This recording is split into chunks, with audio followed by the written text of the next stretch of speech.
चलिए देखिए बेटा यहाँ पर ध्यान से, 6 परिपथ हमने कल क्लियर कर लिए थे, आज हमारा है 7वां परिपथ, और 7वें परिपथ का नाम है बेटा श्रेणी एलसीआर परिपथ। ओके, श्रेणी एलसीआर परिपथ। तो ध्यान से समझेंगे यहाँ पर श्रेणी एलसीआर परिपथ को, श्रेणी एलसीआर परिपथ। चलिए भैया, तो सबसे पहले हम यहाँ पर चित्र इसका बनाते हैं, समझिए ध्यान से बेटा। देखिए, ये प्रत्यावर्ती धारा का स्रोत है, प्रेरण कुंडली एल जिसका विभव वीएल है, संधारित्र सी जिसका विभव वीसी है, आर प्रतिरोध जिसका विभव वीआर है, प्रवाहित धारा इसमें आई है। कोई प्रॉब्लम इस चित्र में? सही है। तब हम यहाँ पर देखेंगे बेटा, ध्यान से देखोगे सभी बच्चे, तब गणना। सबसे पहले क्योंकि विभव वीएल इक्वल टू कितना होता है, आई इंटू एक्सएल, इसका प्रतिघात विभव वीएल का कितना हो जाएगा, एक्सएल, आई इंटू एक्सएल, और वीसी इक्वल टू कितना हो जाएगा बेटा, आई इंटू एक्ससी, तथा वी आर कितना हो जाएगा, आई इंटू आर। बताइए यहाँ तक कोई समस्या? सही है यहाँ तक? सेम कैलकुलेशन हमारे पिछले जो सर्किट्स थे सेम उसकी तरह है बेटा, बस ध्यान से समझते रहना। थोड़ा सा इसमें, वहां पर हमने पढ़े थे L C C R L R circuit पढ़े थे, अब यहाँ पर हमारे तीनों जुड़े हुए हैं एल सी आर, मतलब एल भी है, सी भी है और आर भी है। कैलकुलेशन सेम है, बस ध्यान से समझते रहना। तो इसे suppose equation number first, second और इक्वेशन नंबर थर्ड। सही है।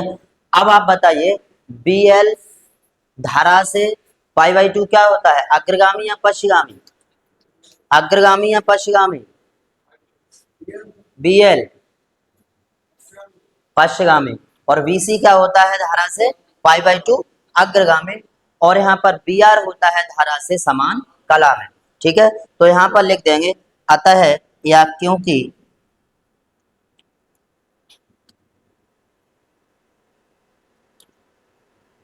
धारा आई विभव वीएल से पाई बाई टू पश्चिगामी, धारा विभव वीएल से पाई बाई टू पश्चिगामी, और विभव वीसी से पाई बाई टू अग्रगामी। देखिए बेटा, ये बहुत ही मोस्ट इंपोर्टेंट लाइन है, अगर ये नहीं पता चलेगा तब तक आप ग्राफ नहीं बना पाएंगे, कला आरेख नहीं बना पाएंगे, और जब तक कला आरेख नहीं बना पाएंगे तब तक आप आगे की कैलकुलेशन को फाइंड नहीं कर सकते। ठीक है, तो वीसी से पाई बाई टू अग्रगामी तथा विभव वी आर के साथ समान कला में होता है।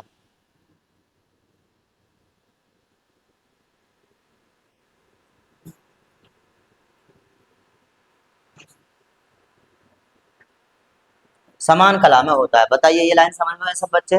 बेटा सुनिए, बी एल विभव धारा से पाई बाई टू पश्चिगामी, विभव वीसी धारा से पाई बाई टू अग्रगामी, और विभव वी आर धारा से समान कला में होता है। बस इतनी बात आप याद रखोगे, और इसी लाइन के माध्यम से हम यहाँ पर बनाएंगे बेटा जी कला आरेख। तो ध्यान से समझोगे यहाँ सब बच्चे। अब देखेंगे भाई कला आरेख।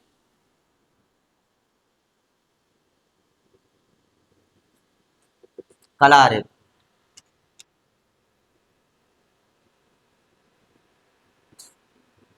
क्योंकि ये विभव वीएल है, क्योंकि पाई बाई टू क्या है, पश्चिगामी है, और यहाँ पर ये विभव वीसी है क्योंकि ये पाई बाई टू अग्रगामी है, और ये धारा की दिशा है, और इसी के साथ समान कला में विभव वी आर है। समझ गए भाई? इसी के साथ समान कला में विभव वी आर है। ध्यान से समझते रहना सब बच्चे। अब बेटा यहाँ पर अभी तक हमने दो वाले सर्किट्स को कंप्लीट किया था, अभी हमारा 3 वाला सर्किट्स है। तो इसमें सबसे पहले हम 2 का परिणामी विभव पहचान लेते हैं, जान लेते हैं। 2 का परिणामी विभव फाइंड कर लेते हैं, उसके बाद 2 के साथ हम तीसरे का परिणामी विभव यहाँ पर फाइंड कर लेंगे।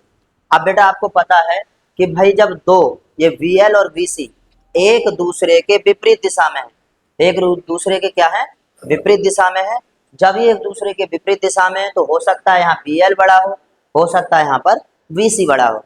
अब पहचानेंगे कैसे कि BL बड़ा है या फिर BC बड़ा है, तो यहाँ पर ध्यान से समझेंगे।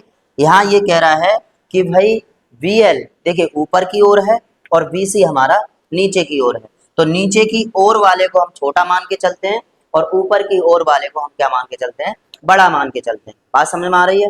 तो दोनों का हम यहाँ पर परिणामी निकाल लेंगे और दोनों का परिणामी क्या होगा बेटा, उसका अंतर होगा, उसका अंतर होगा।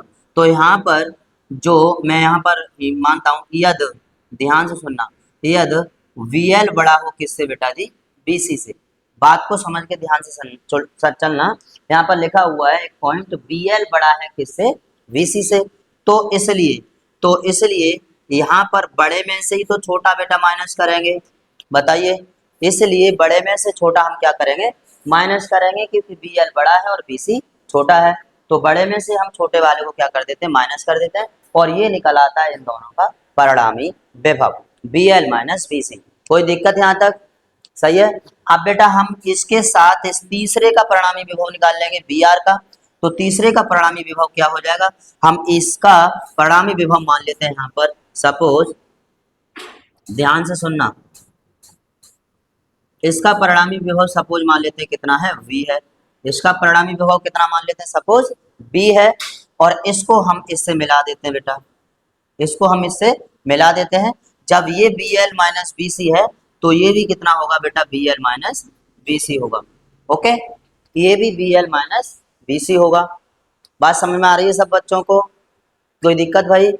आगे इस धारा I के साथ यहाँ पर कोण मान लेते हैं कितना है, फाई है। कोण कितना है, फाई है। अब हम निकालेंगे इसका परिणामी विभव। तो ध्यान से समझना भाई, क्योंकि परिणामी विभव कितना है, OV, तो OV का स्क्वायर बराबर लंब का और प्लस आधार का स्क्वायर। लंब यहाँ पर क्या है बेटा, BL माइनस VC का होल स्क्वायर और प्लस VR का होल स्क्वायर। भाई पाइथागोरस प्रमेय तो सबको आती है, सबसे बड़ी भुजा का वर्ग दो छोटी भुजाओं के वर्गों के योग के बराबर होती है। ये आपकी क्या है, पाइथागोरस प्रमेय है। अब यहाँ पर B स्क्वायर बराबर BL माइनस BC का whole square plus BR square. अब इसलिए V स्क्वायर बराबर BL यहाँ से देखिए बेटा कितना है, I इंटू XL, और VC कितना है, I इंटू XC। तो यहाँ से I इंटू XL और माइनस I इंटू XC। कोई समस्या किसी बच्चे को? का होल स्क्वायर प्लस ये कितना है, I इंटू R। बताइए भाई, समझ में आ गया? अब थोड़ी सी बात ध्यान समझना, यहाँ पर भी I है, यहाँ पर भी I है और यहाँ पर भी I है। जब इनका अब हम वर्ग करेंगे तो यहाँ पर भी I स्क्वायर हो जाएगा, यहाँ पर भी I स्क्वायर हो जाएगा, यहाँ पर भी I स्क्वायर हो जाएगा। तो यहाँ से हम I स्क्वायर को क्या कर लेंगे बेटा जी, बाहर कर लेंगे, मतलब कॉमन ले लेंगे, और कॉमन लेके इस B स्क्वायर के अपॉन में ले आएंगे। तो दिस इज इम्प्लाई दैट यहाँ हो जाएगा B square by I square और बराबर यहाँ बचेगा हमारा XL, और XL किसके बराबर होता है, ओमेगा L के। किसके बराबर होता है, ओमेगा L के। तो ओमेगा L माइनस XC किसके बराबर होता है, 1/ओमेगा C का होल स्क्वायर, और यहाँ पर बचेगा बाबू आपका R स्क्वायर। बताइए कोई दिक्कत है यहाँ तक? सही है। अब B square upon I square क्या हो गया यहाँ पर, प्रतिबाधा, और प्रतिबाधा किससे प्रदर्शित करते हैं, Z से। तो ये हो जाएगा बेटा Z स्क्वायर बराबर ओमेगा L माइनस 1/ओमेगा C का होल स्क्वायर और प्लस R स्क्वायर। कोई समस्या यहाँ तक? सही है। अब यहाँ से हम ये वर्ग है, तो वर्ग को यहाँ से हम इधर क्या ले लेंगे, यहाँ पर प्रतिबाधा। तो प्रतिबाधा निकालने के लिए यहाँ पर ये क्या लगा है, वर्ग लगा है, और हम इसका ले लेंगे वर्गमूल। तो Z बराबर कितना हो जाएगा बेटा, √ओमेगा L माइनस 1/ओमेगा C का होल स्क्वायर और प्लस R स्क्वायर। ओके, ये आ गई भाई हमारी प्रतिबाधा। और उसकी प्रतिबाधा ये LCR परिपथ की प्रतिबाधा है, Z बराबर √ओमेगा L माइनस 1/ओमेगा C का होल स्क्वायर और प्लस R स्क्वायर। इतना नोट करिए जल्दी से। अब बेटा नेक्स्ट यहाँ पर निकालेंगे हम कलांतर। तो कलांतर जानते हैं, क्योंकि tan फाई इक्वल टू कितना होता है, बताइए। tan फाई इक्वल टू लंब बट्टे आधार। लंब यहाँ पर क्या है, VL माइनस BC, और अपॉन आधार यहाँ पर क्या है वी आर, तो V L minus B C upon आधार यहाँ पर क्या है बेटा वी आर। ध्यान से समझना, तो इसलिए ten five equal to V L को कितना लिख सकते हैं I into X L minus I into X C upon I into R. Okay, I यहाँ से हम कॉमन लेंगे तो आई से आई यहाँ पर क्या हो जाएगा बेटा कट जाएगा, तो टेन फाइव इक्वल टू यहाँ पर बचेगा X L minus X C upon R. X L को किसके बराबर लिख सकते हैं बताइए सब बच्चे, ओमेगा एल के। किसके बराबर लिख सकते हैं भाई, ओमेगा एल के। तो ten five equal to omega L minus one upon omega C. X C को क्या लिखेंगे वन अपॉन ओमेगा सी और अपॉन आर।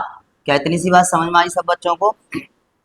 यहाँ से अगर मैं फाइव निकालूं तो फाइव बराबर टेन इनवर्स यहाँ पर हो जाएगा omega L minus one upon omega C और अपॉन आर। ये हो जाएगा बेटा आपका कलांतर। चलिए नोट कर लीजिए, समझोगे यहाँ पर बेटा, जिसमें मैंने आपको बताया दो या दो से अधिक हो तो उसमें अनुनाद की स्थिति होती है। अब यहाँ पर अनुनाद की स्थिति क्यों, क्योंकि ये बी एल और बी सी एक दूसरे के विपरीत दिशा में है, अर्थात क्या है बराबर है। मेरी बात ध्यान से समझना, अर्थात क्या है बराबर है। तो क्योंकि बी एल बराबर वी सी, इसलिए यहाँ से बी एल को हम कितना लिख सकते हैं आई इंटू एक्स एल और बराबर आई इंटू एक्स सी। ओके, आई से आई यहाँ पर क्या हो गया बेटा कैंसिल, बचा एक्स एल बराबर एक्स सी और एक्स एल को हम कितना लिख सकते हैं ओमेगा एल बराबर one upon omega C. Omega का ओमेगा में हम यहाँ पर गुणा कर देंगे तो ये हो जाएगा ओमेगा स्क्वायर बराबर वन अपॉन एल सी। यहाँ से हम ले लेंगे सिर्फ ओमेगा, तो ओमेगा बराबर one upon under root L C और बेटा ओमेगा बराबर कितना होता है टू पाई न्यू। ओमेगा बराबर होता है टू पाई न्यू बराबर one upon under root L C और यहाँ से हमें न्यू बराबर निकालना है, मतलब अनुनादी आवृत्ति बराबर निकालना है। तो अनुनादी आवृत्ति, अनुनादी आवृत्ति सेम पिछले वाले की तरह है। अनुनादी आवृत्ति न्यू बराबर हो जाएगा यहाँ से one upon two pi under root L C. ये हो जाएगी आपकी अनुनादी आवृत्ति।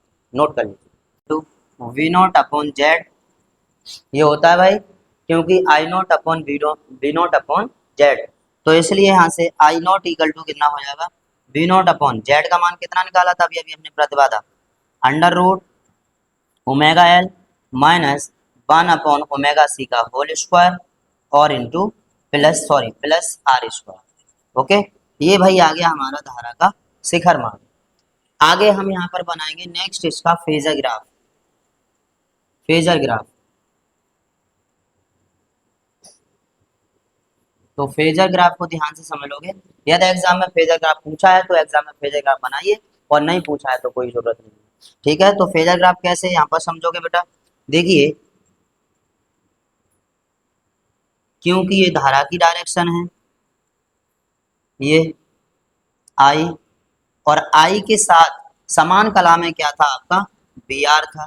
आई के साथ समान कला में क्या था बेटा वी आर था विभव, और इन दोनों का जो परिणामी है, इन दोनों का परिणामी है वो ये है, और इन दोनों के परिणामी को हम यहाँ पर सपोज कर लेते हैं इसके द्वारा जो बनाया गया कोण क्या है बेटा ओमेगा टी है।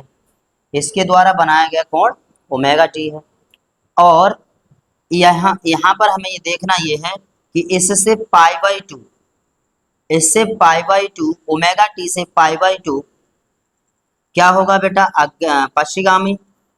ओके, पाई बाई टू क्या होगा पश्चिगामी, पश्चिगामी है बी एल, और पाई बाई टू क्या है बेटा अग्रगामी है बी एल बी सी। समझ रहे हैं, pi by two B L पश्चिगामी और pi by two B C अग्रगामी है। तो अग्रगामी यहाँ से यहाँ तक ये अग्रगामी हो गया और पश्चिगामी यहाँ से यहाँ तक हो गया, और इन दोनों का जो परिणामी हम मानते हैं वो इन दोनों का परिणामी है यहाँ पर विभव वी। कोई समस्या यहाँ तक, और इस विभव के बीच बना कोण क्या है फाई है, और ये हमारा भाई कला आरेख बन के वो सॉरी फेजर ग्राफ बन के तैयार हुआ। कोई समस्या यहाँ तक, चलिए तो यहाँ से यहाँ तक अगर मैं बात करूँ तो ये पाई बाई टू पश्चिगामी हो गया और ये पाई बाई टू क्या हो गया बेटा अग्रगामी हो गया। चलिए इतना नोट कर लीजिए।